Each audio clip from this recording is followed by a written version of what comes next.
자, 이번에는 여러 가지 힘 문제풀이를 하도록 하겠습니다. 1번 문제 보면은 뭐라고 나와 있다? 중력 나와 있다, 그지? 중력에 대한 설명으로 옳지 않은 것은 물었네, 그치? 중력, 변하지 않는 고유한 값이다. 일단 여기 물음표. 중력의 크기는 장소에 따라 다르다라고 했지. 얘 맞는 거지. 변하지 않는 고유한 값은 뭐야? 질량이었잖아, 그치? 중력은 무게를 나타내는 거기 때문에 장소에 따라 다르다 그랬어. 그래서 1번이 답이 되겠네. 무거운 물체일수록 중력의 크기가 크다. 항상 지구 중심 방향으로 작용하고요. 그리고 아래로 떨어지는 것은 중력 때문이다 라고 알면 되겠다. 그래서 답이 1번이야. 자, 2번 문제. 중력에 대한 설명으로 옳은 것을 보기에서 모두 고른 것은 이라고 했다. 중력의 크기는 물체의 질량에 뭐한다? 비례한다 라고 얘기를 했어. 그치? 질량이 클수록 중력이 크다라고 얘기를 했단 말이야. 달에서 중력은 지구에서 중력보다 작다. 6분의 1이지, 그지? 달에서의 중력은 지구에서의 6분의 1이다. 중력은 지구 중심 방향으로 작용하고, 그리고 중력의 크기는 측정하는 장소에 따라서 달라질 수 있다라고 했다. 그래서 답이 디귿 리을 되는 거 찾아주면 되겠네. 3번 질량하고 무게에 대한 설명이래. 그러면 보자. 중력의 크기는 무게, 뉴턴도 무게, 용수철저울로 측정하는 것도 무게, 장소에 따라 반응하는 것도 무게, 물체의 고유한 양은 질량, 그램, 킬로그램 질량, 양팔저울 질량, 윗접시 저울도 가능하겠지. 장소에 관계없이 일정하다 질량. 지구에서의 무게는 질량에다가 얼마 곱해줘? 9.8을 곱해주면 된다. 그래서 옳은 답은 5번 되겠다. 됐지? 자, 4번. 지구에서의 몸 무게가 600N인 사람이 달에 가서 측정한 몸 무게는 물었단 말이야. 달은 지구의 무게 얼마? 6분의 1로 줄어든다 라고 했지. 그래서 600N에 6분의 1인 거 100N이 답이 되겠네. 자, 5번 문제. 지구에서 질량이 90kg이래. 달에 가져가면 질량과 무게는 각각 얼마인가? 라고 물었단 말이야. 자, 그럼 얘네들을 지구랑 달이랑 이렇게 나눌 거고요. 질량이랑 무게랑 이렇게 나누자. 자, 지구에서의 질량이 90kg이래. 그러면 달에서도 질량은 90kg 될 거고, 자, 지구에서 무게는 90kg에다가 뭐를 곱한 거야? 9.8을 곱한 거잖아. 그럼 달에서는 90kg에다가 9.8을 곱하고 난 다음에 얼마? 6분의 1 해주면 되겠지. 그러면 얘랑 약분되니까 15 나오겠지. 자, 그래서 계산을 하면은 달에서의 질량은 90kg, 그리고 무게는 147N이다 라는 걸 알 수 있단 말이야. 그래서 답이 5번 되는 거 알 수 있었네. 자, 6번. 5번하고 같은 문제지. 일단 달에서 이제 반대야. 달에서 32랑 49란 말이야. 그러면 지구에서는 질량은 그대로지. 무게는 몇 배 돼야 돼? 6배가 돼야 되겠지, 지구에서는. 자, 그래서 무게가 30kg인 거 찾아주고요. 6배 해준 거 294N 찾아주면 되니까 답은 5번 된다. 7번 문제. 표는 지구, 달, 화성, 목성의 중력의 상대적인 크기야. 자, 그러면 지구에서 질량이 6kg 물체래. 그럼 질량은 6kg이고요. 질량은 변하지 않으니까 달에서도 6kg, 화성에서도 6kg, 목성에서도 6kg이다 라고 될 거야. 그럼 무게는 물체 1kg, 질량 1kg의 물체의 무게는 10N이다 했으니까 얘는 60N, 달에서는 6분의 1로 줄어드니까 10N, 화성에서는 20N, 목성에서는 2.5배 됐으니까 150N 이렇게 되겠네. 자, 이렇게 두고 문제를 보자. 달에서의 물체의 질량은 6kg, 무게는 10N, 화성에서 물체의 무게 20N 맞지? 답은 2번 되겠고, 목성에서 물체의 질량은 6kg이지, 질량은 그대로다. 무게는 달, 화성, 목성 모두 같다. 무게가 같은 것이 아니라 뭐가 같다? 질량이 같다 라고 돼야 되지. 달에서 물체의 무게는 화성의 2분의 1, 화성이 2배가 되는 거다. 그래서 답은 2번 되는 거 알 수 있었네. 자, 8번. 그림과 같이 용수철을 당겼다 놓았을 때 작용하는 힘 물었다. 무슨 힘? 탄성력이었죠. 탄성력에 대한 설명입니다. 원래 상태로 돌아가는 힘, 탄성력 맞고요. 힘의 방향은 변형이 일어나는 방향과 반대 방향이다. 맞다. 힘의 크기는 변형된 정도의 반비례 아니고 그냥 비례한다 라고 돼야 돼. 그래서 답은 3번 될 거고, 힘은 탄성력, 이러한 물체는 탄성체라고 한다. 맞죠? 이 힘을 이용하여 물체의 무게를 측정할 수 있다. 그래서 힘의 크기가 변형된 정도에 비례하기 때문에 이 힘을 가지고 무게를 측정할 수 있다. 그래서 이걸 이용한 것이 뭐다? 용수철 저울 되겠지. 자, 이렇게 알면 되겠다. 됐죠? 자, 9번. 표는 용수철을 잡아가는 힘의 크기에 따른 용수철이 늘어난 길입니다. 힘이 4일 때 3, 8일 때 6, 12일 때 9, 16일 때 12, 20일 때 15 늘어납니다. 자, 그러면 용수철을 잡아당길 때 18cm가 늘어났대. 여기서 18cm가 늘어났대. 그럼 비례하는 거야, 그지? 얘가 6배가 됐으니까 얘도 6배가 될 거야. 그러면 24N 되는 걸 알 수 있다. 3cm에 해당하는 게 4N이니까. 됐죠? 자, 10번 문제 보면은 그린 가와 같이 용수철에 추를 매달았을 때 추의 무게와 용수철의 늘어난 길이 사이 관계 비례했다, 그지? 그래서 무게가 얼마? 20일 때 3N, 20N일 때 늘어난 길이가 3cm 늘어나더라라는 걸 알 수 있어. 자, 그러면 밑에 내려가서 보기를 보자. 이에 대한 설명을 옳지 않은 건 물었어. 용수철이 늘어나게 하는 힘은 추에 작용하는 중력이다. 맞지? 중력 때문에 용수철이 늘어나는 거 맞고요. 늘어난 길이는 추의 무게에 비례한다. 맞죠? 중력에 비례하는 거야. 추의 무게가 120N이며 20N에 3cm 늘어났으니까 6배 됐으니까 6배 18cm 늘어난다. 맞지? 용수철이 30cm 늘어나게 하려면 10배가 된 거잖아. 그지? 필요한 힘은 20N에 10배가 돼야 되니까 얼마가 나와야 돼? 200N이다. 이렇게 나와야 되겠지? 자, 그리고 매단 추의 개수가 많아질수록 용수철이 늘어난 길이도 길어진다. 맞지? 비례하니까. 그래서 옳지 않은 것은 몇 번? 4번이다 라는 걸 알 수 있었네. 11번. 어떤 용수철에 질량이 2kg 물체를 매달았더니 전체 길이, 자, 여기서 봐야 되는 거 전체 길이야. 전체 길이. 전체 길이가 14cm가 되었고 질량 5kg의 물체를 매달았더니 전체 길이가 17이 됐대.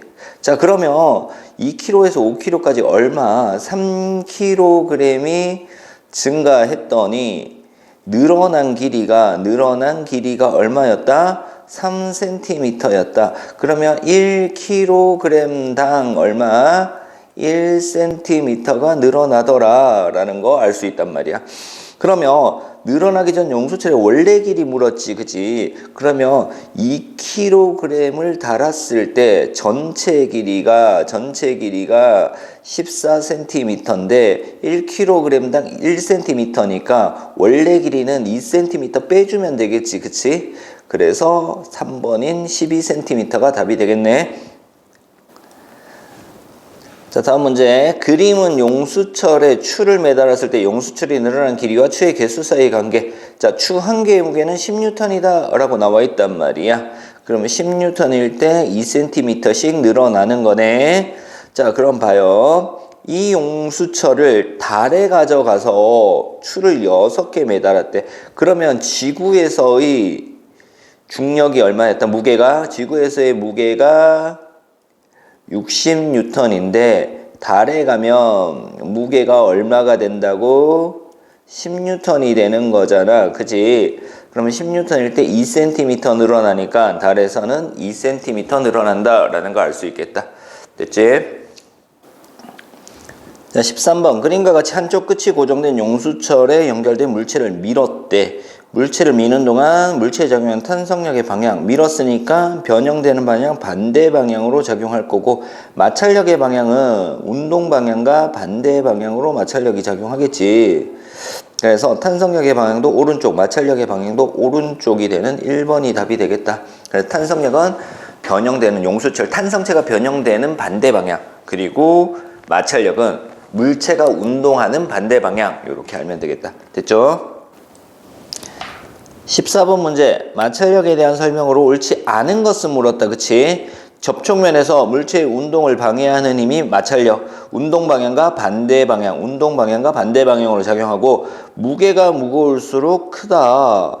바닥에 닿는 접촉면이 거칠수록 크다. 넓이하고는 관계가 없다라고 얘기를 했어. 그래서 답은 5번 되는 거 알 수 있겠다. 됐지? 자, 15번. 같은 종류의 나무 도막을 여러 가지 방법으로 끌었다. 마찰력의 크기가 가장 큰 경우는 언제야? 무게가 커야 되고, 그리고 접촉면의 거칠기가 커야 된단 말이야. 자, 일단 무게가 제일 큰 거 1kg짜리 2개 달아놓은 거 될 거고요. 접촉면의 거칠기가 거친 거 5번이 답이 되겠네. 이렇게 찾아주면 돼. 자, 16번. 그림과 같이 같은 재질의 물체라고 했단 말이야. 그치? A에서 D를 마룻바닥에 놓고 천천히 끌었다. 마찰력의 크기를 비교하자라고 얘기했습니다. 마찰력의 크기는 어떻게 된다? 무게가 클수록, 그리고 접촉면의 거칠기가 클수록인데, 지금 접촉면의 거칠기는 다 동일하단 말이야. 그치? 그러면 무게만 비교하면 되겠다. 그치? 그러면 A랑 B랑 C랑은 무게가 같고 D가 무게가 크다라는 거. 그래서 마찰력도 A, B, C가 같고 D가 가장 크다라는 거 찾아주면 되겠다. 그래서 답이 3번 되는 거 알 수 있었네. 자, 17번 문제 보자. 그림과 같이 재질이 같은 나무도막, 재질이 같은 나무도막이다. 그지? 나무도막을 나무판과 유리판에 놨대. 자, 나무판과 유리판에 놨다는 얘기는 뭐가 다르다? 접촉면의 거칠기를 다르게 해줬다라는 거지. 접촉면의 거칠기가 다르다라는 거야. 자, 그럼 보자. 센서 값을 확인을 했대. 자, 가하고 나를 비교했대. 가와 라를 비교한 실험 결과. 자, 가하고 라. 지금 면적도 똑같고요. 근데 하나는 나무판, 하나는 유리판이다. 그치? 그래서 판의 종류만 다르지 나머지 조건은 동일하단 말이야. 그치? 거칠기만 비교를 한 거네.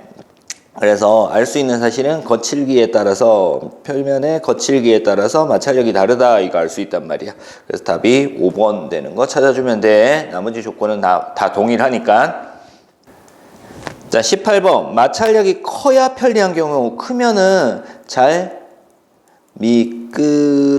미끄러지지 않는다라고 돼야 돼.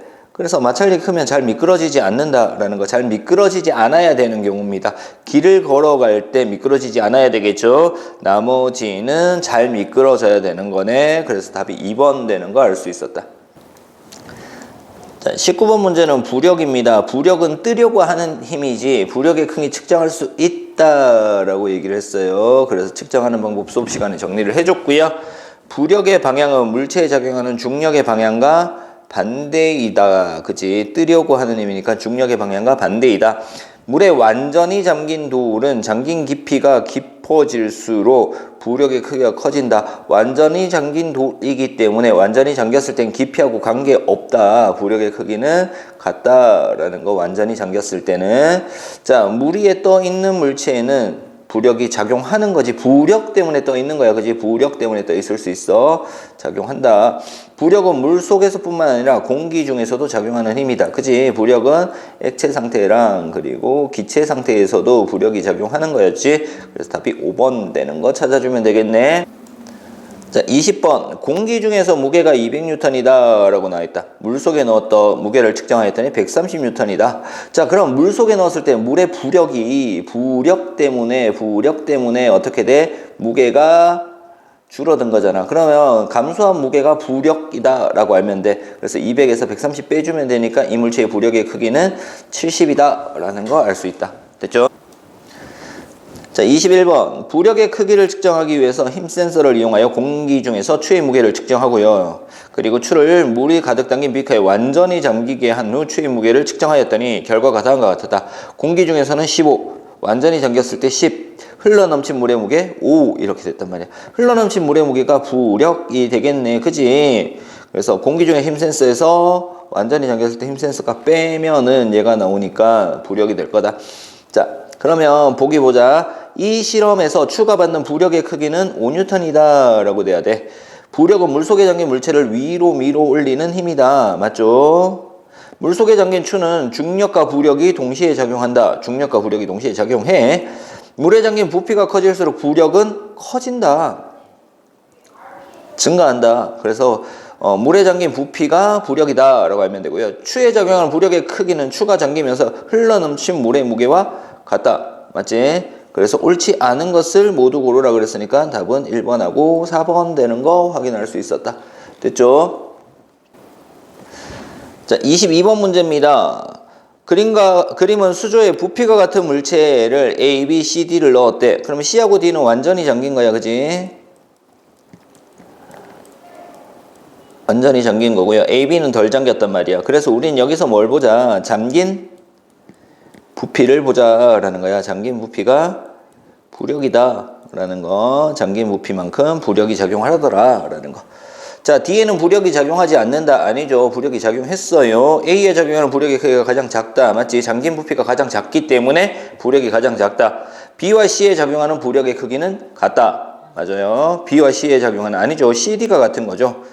C와 D에 작용하는 부력의 크기가 같다. 잠긴 부피를 가지고 봐야 되니까 D에 작용하는 부력의 크기는 C에 작용하는 부력의 크기와 어떻다? 같다라고 돼야 돼. A, B, C, D 작용하는 부력의 크기는 모두 같은 거 아니지. CD만 같은 거고 A, B, C는 다르다. 그래서 옳은 것은 뭐다? 2번 하나면 되겠네. 자, 23번 부력과 관련 있는 현상 물었습니다. 수영장 미끄럼틀에 물을 뿌려주는 건 뭐다? 마찰력을 잡게 하는 거지. 그래서 마찰력하고 관계되는 거. 사람이 튜브를 타고 물놀이를 하는 거 부력. 쇠로 만든 무거운 무게가 뜬다 부력. 떠오른다 부력. 물속에 돌을 들면 무게가 더 가볍다 부력 때문에 나타나는 거다. 그래서 답은 1번. 1번은 마찰력 때문에 나타나는 거다 라고 알면 되겠다. 자, 이렇게 해서 중학교 1학년 5-2 여러가지 힘 문제풀이를 마치도록 하겠습니다.